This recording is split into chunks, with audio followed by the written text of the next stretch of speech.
모세오경의 네 번째 책이 민수기입니다. 여러분, 민수기는 백성들의 수를 센다라는 뜻이 있습니다.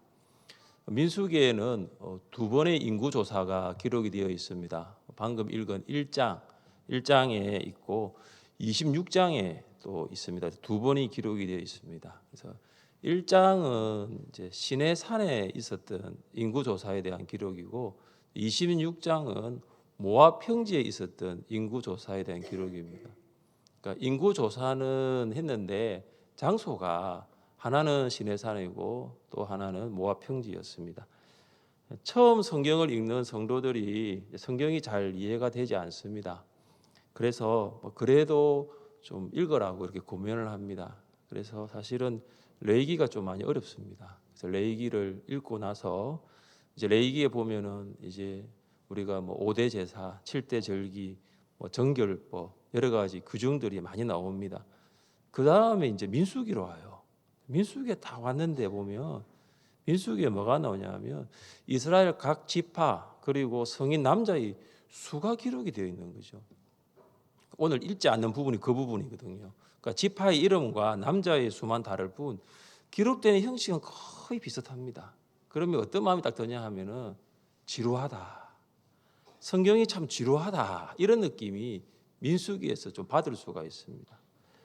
하나님께서 우리에게 민수기를 주신 이유가 지루함을 느끼고 성경을 그만 읽고 아니면 레위기처럼 인내심을 가지고 읽으라고 주신 것은 아닙니다. 민수기의 책 이름의 원래 히브리어는 뭐냐 하면은 베미드바르입니다. 그러니까 베미드바르가 뭐냐면 광야에서라는 뜻입니다. 왜 민수기가 이 베미드바르, 이 광야에서라는 이름으로 불리게 되었을까요? 제가 앞서서 민수기는 두 번의 인구조사가 있다고 말씀을 드렸습니다. 1장과 26장인데 1장에 기록된 첫 번째 인구조사는 시내산 광야 훈련을 시작할 때고 26장에 기록된 두 번째 인구조사는 이제 모압 평지에서 광야 훈련을 마칠 때입니다. 그러니까 같은 인구조사는 동일한데 그 장소가 어디냐라는 거예요.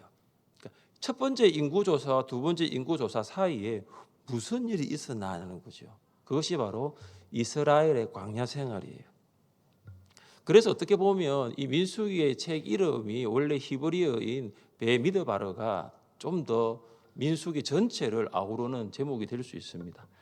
이스라엘 백성은 시내산을 떠나서 모압 광야에 이를 때까지 엄청난 훈련을 받습니다.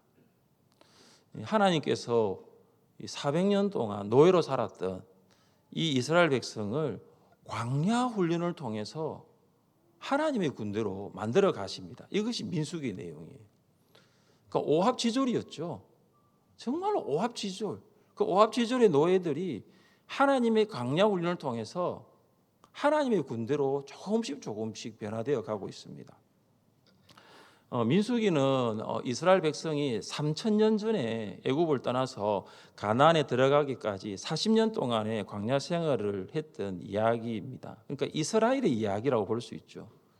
그런데 이 민수기가 이스라엘의 이야기일 뿐만 아니라 바로 오늘을 살아가는 우리의 이야기가 됩니다. 이유는 이것입니다. 우리도 광야 같은 세상을 살아가고 있기 때문입니다.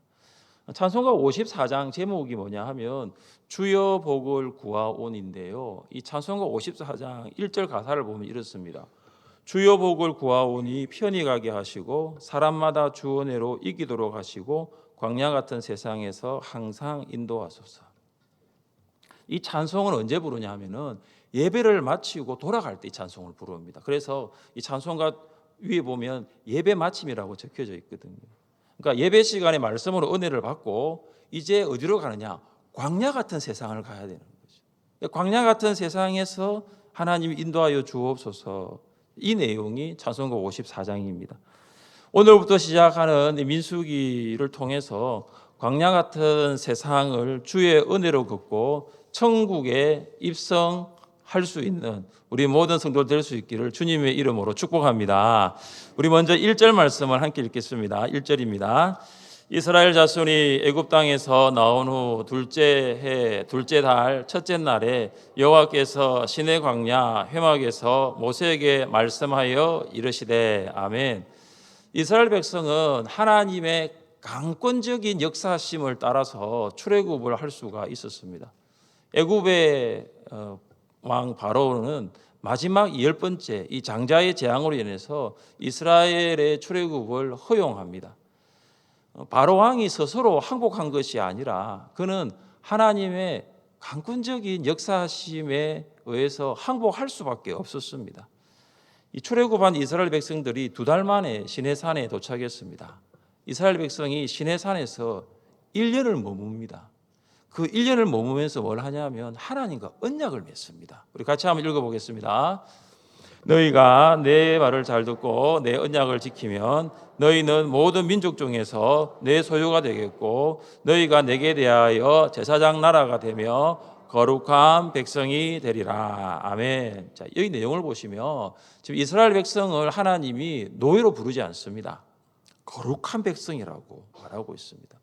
그러니까 이 거룩한 백성은 새로운 신분의 변화입니다. 그러니까 이스라엘 백성은 이제 이 새로운 신분인 거룩한 백성에 맞게 살아야 됩니다. 그러니까 지금까지 살아왔던 그 애굽이라는 나라의 세계관을 따라 살면 안 됩니다. 이제는 새로운 하나님 나라의 세계관을 가지고 살아야 합니다. 그래서 하나님께서 이스라엘 백성이 이 하나님 나라의 세계관으로 살아가기 위해서 주신 것이 뭐냐? 바로 십계명이에요. 그래서 출애굽기 19장 이후에 20장부터 쭉 읽어보시면 십계명을 비롯한 여러 가지 규례들을 주십니다. 이 십계명이 바로 시내산 언약의 핵심입니다.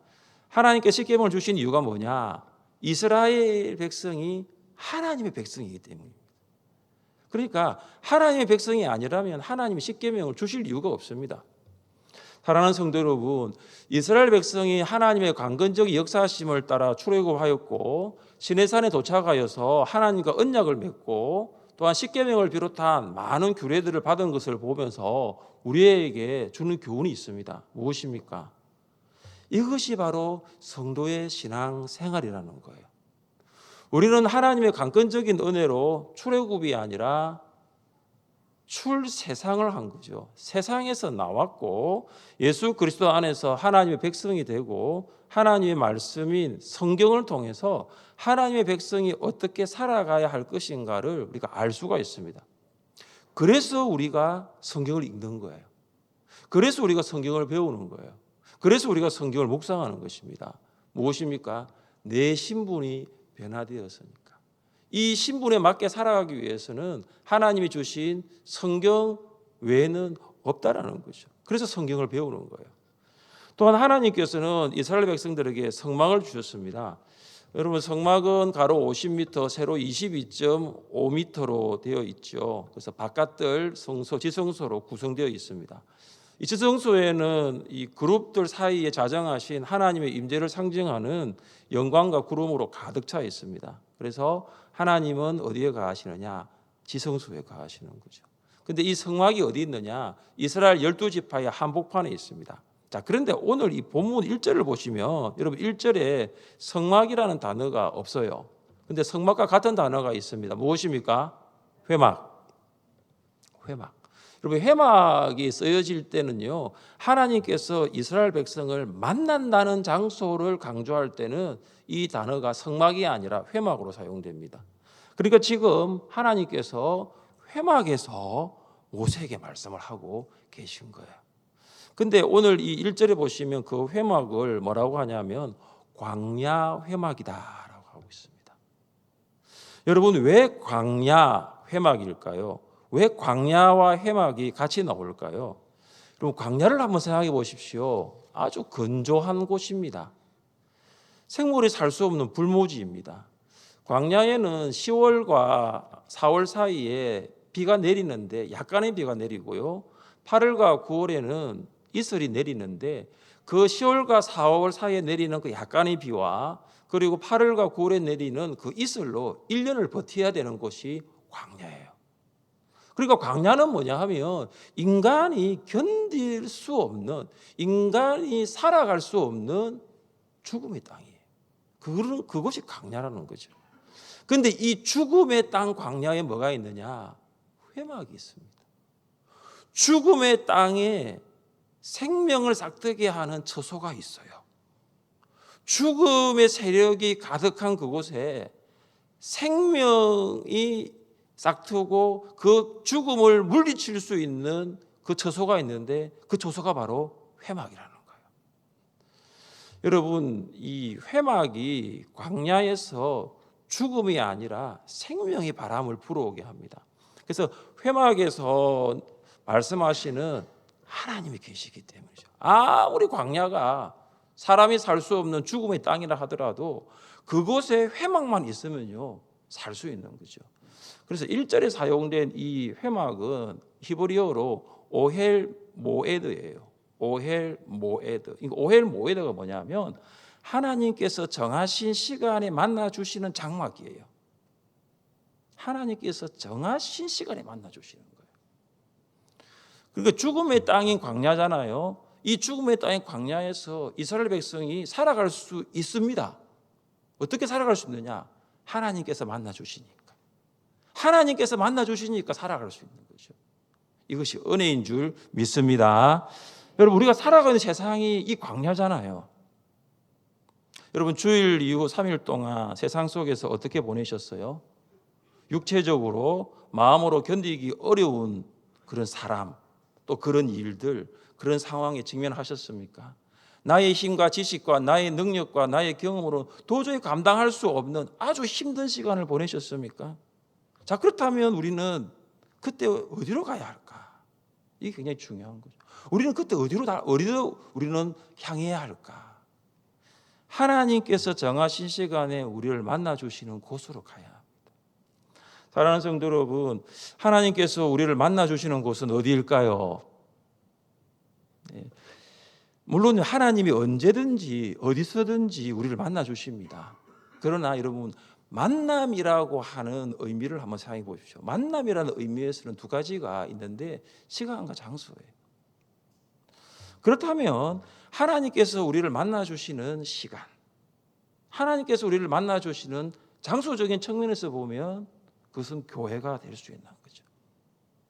여러분, 주일은 하나님께서 우리를 만나 주시는 시간이고 또한 교회는 하나님께서 우리를 만나 주시는 장소가 되는 거죠. 여러분, 한번 보세요. 광야 같은 세상에 살아가면서 하나님께서 정한 시간에 만나 주시는 그 장소에 나는 얼마나 달려가고 있는가? 여러분, 달려오셔야 돼요. 그곳에서 우리가 살아갈 수 있는 거죠. 다시 우리가 광야로 가서 살 수 있는 거예요. 여러분, 하나님께서는 이 시내 광야 회막에서 모세에게 무엇을 말씀하십니까? 우리 2절과 3절 말씀을 같이 읽겠습니다. 2절과 3절입니다. 너희는 이스라엘 자손의 모든 회중 각 남자의 수를 그들의 종족과 조상의 가문에 따라 그 명수대로 계수할지니 이스라엘 중 20세 이상으로 싸움에 나갈 만한 모든 자를 너와 아론은 그 진영별로 계수하되. 아멘. 하나님께서 모세에게 말씀하십니다. 이스라엘의 종족과 조상의 가문에 따라서 계수하라. 뭘 계수하라냐면은 인구 조사하라라는 거죠. 여러분, 여기 종족과 조상의 가문에 따라는 이 표현이 인구조사에서 반복적으로 나옵니다. 그래서 오늘 읽지 않는 그 본문에서 이 종족과 조상의 가문에 따라가 계속해서 나와요. 여러분, 종족이라는 말은 가족들이 많이 모인 공동체예요. 그러니까 가족보다는 크고 지파보다는 작은 거죠. 그래서 가족, 종족, 지파 이렇게 나뉘어집니다. 그러니까 종족 안에는 가족이 포함되어 있는 거죠. 그래서 종족의 가장 최소 단위가 뭐냐? 가족이라는 거죠. 그래서 가족, 종족, 지파 이렇게 나뉩니다. 오늘날 각 나라별로 하는 인구 센서스, 인구 조사는 3,500년 전에 기록된 이 민수기에 기초한 것이라고 볼 수가 있습니다. 여자와 아이들의 수까지 포함하면 이스라엘 백성의 총수가 200만 명이라고 하죠. 여러분, 200만 명이라는 수를 통계하려면 가장 작은 단위인 가족부터 시작해야 됩니다. 여러분, 가족은 아버지와 어머니를 중심으로 한 가정을 말합니다. 이러한 인구조사의 원리를 우리 교회에 한번 좀 적용 한번 해보면 좋겠어요. 자, 우리는 가족, 종족, 지파가 아니고 우리는 가족, 목장, 초원이 있는 거예요. 가족, 목장, 초원. 그러니까 가족이 없으면 목장이 있을 수가 없어요. 그리고 목장이 없으면 또 초원이 있을 수가 없는 거예요. 그래서 이 목장과 초원보다도 가장 관심을 가져야 될 것이 어디냐면 가족이라는 거예요. 가족은 제가 앞서 말씀드렸죠. 아버지와 어머니를 중심으로 한 가정이 가족이에요. 그러니까 목장과 초원보다 더 관심을 기울여야 할 것은 이 가정이라는 거죠. 이 가정이 정말로 하나님의 말씀인 성경 위에 기초를 든든히 세워가고 있느냐라는 겁니다. 하나님께서는 모세에게 이 인구조사에 해당되는 사람이 20세 이상의 남자라고 말씀하고 있습니다. 여러분, 20세 이상의 남자예요. 왜 20세 이상의 남자입니까?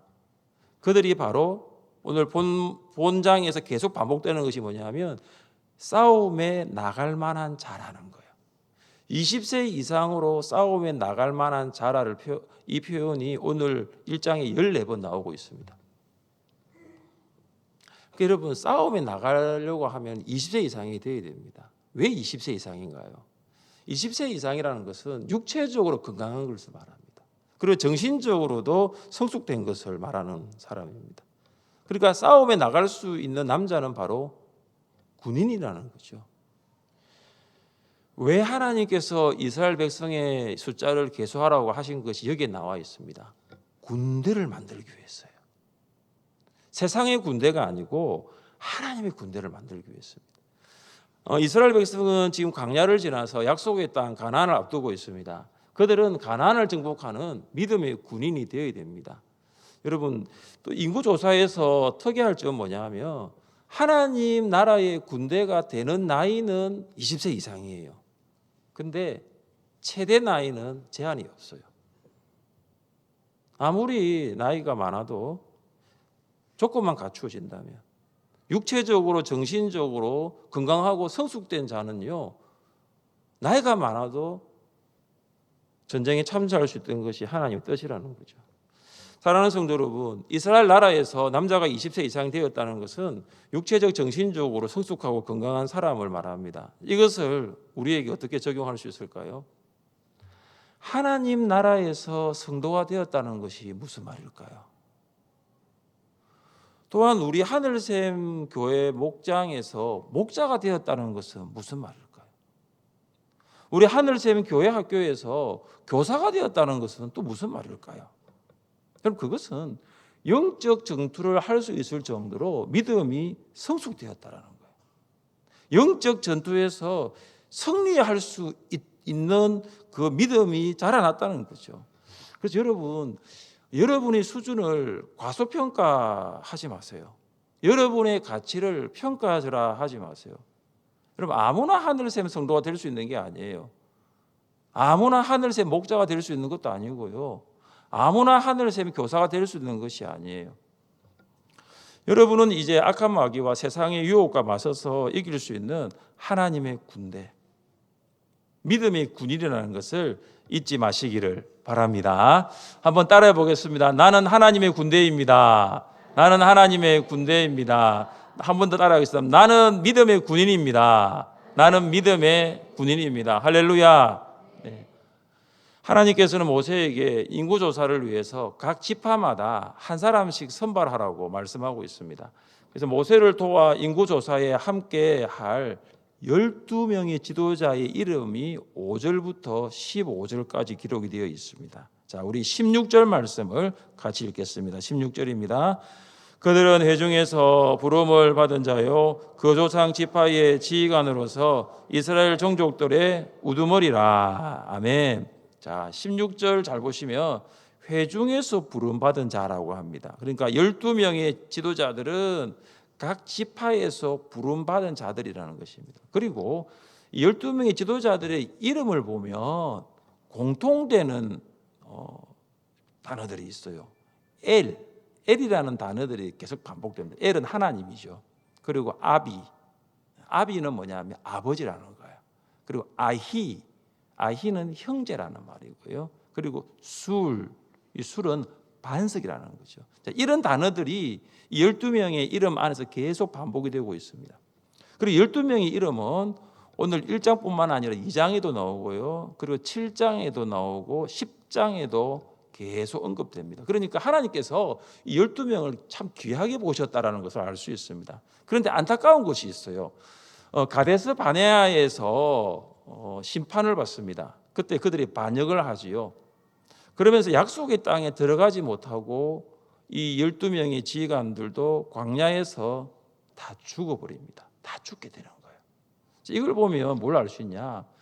이름도 중요하지만 이름보다 더 중요한 것은 바로 이름대로 하나님을 신뢰하면서 살아가는 거다. 부모님이 이름을 그렇게 만들어줬겠지요. 더 중요한 것은 내가 하나님을 믿고 신뢰하면서 광야 같은 세상에서 하나님 믿고 신뢰함으로 살아가는 것, 이거 더 중요하다는 거죠. 여러분, 하나님께서는 우리에게 성도라는 이름을 주셨습니다. 성도는 거룩한 무리, 성별된 자들, 불러내어진 자들이란 뜻이죠. 하나님께서 제약된 세상 가운데 우리를 불러내시고 또 우리를 어렵다 하시고 우리를 영화롭게 하셨어요.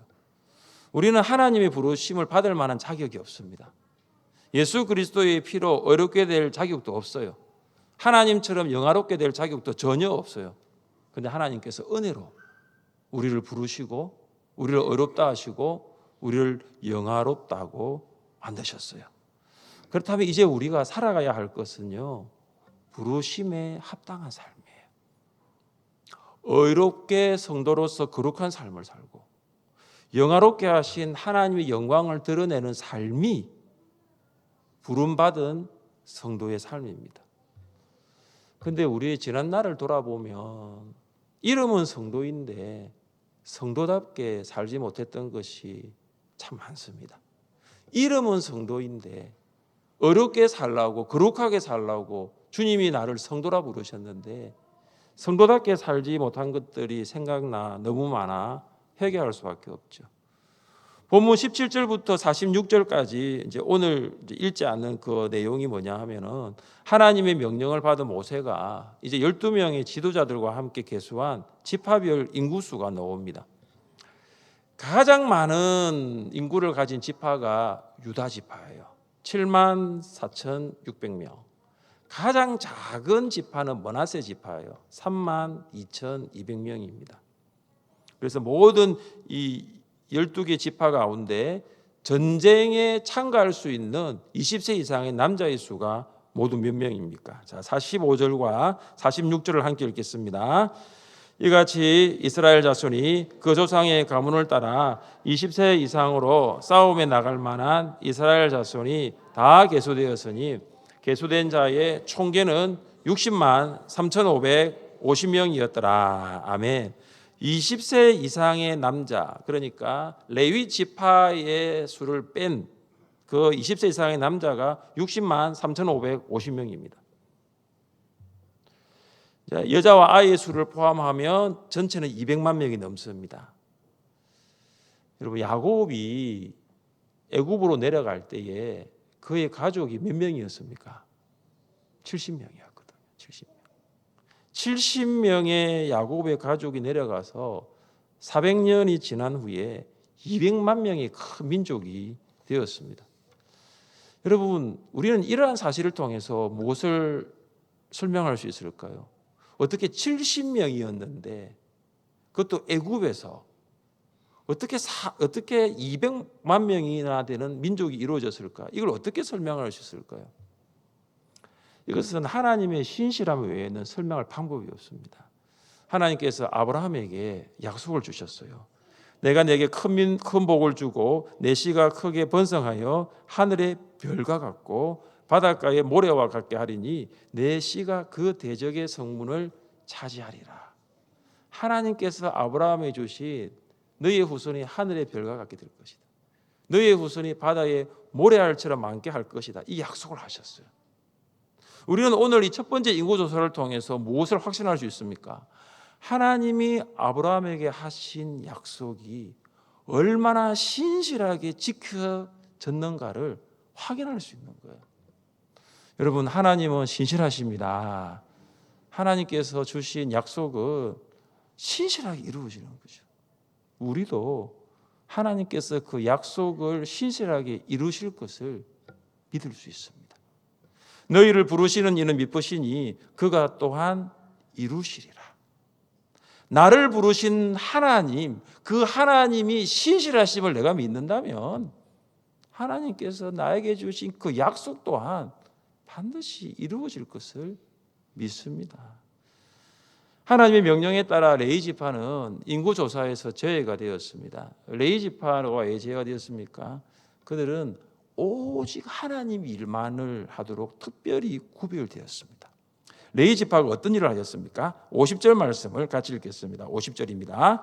그들에게 정거의 성막과 그 모든 기구와 그 모든 부속품을 관리하게 하라.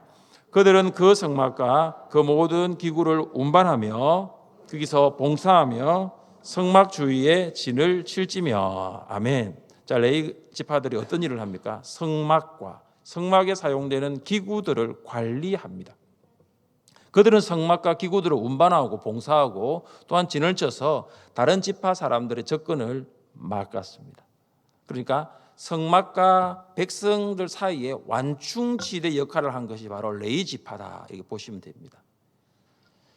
성막을 봉사도 하지만 성막을 접근하는 사람을 통제하고 성막의 기구들이 탈취당하지 않도록 보호하였습니다.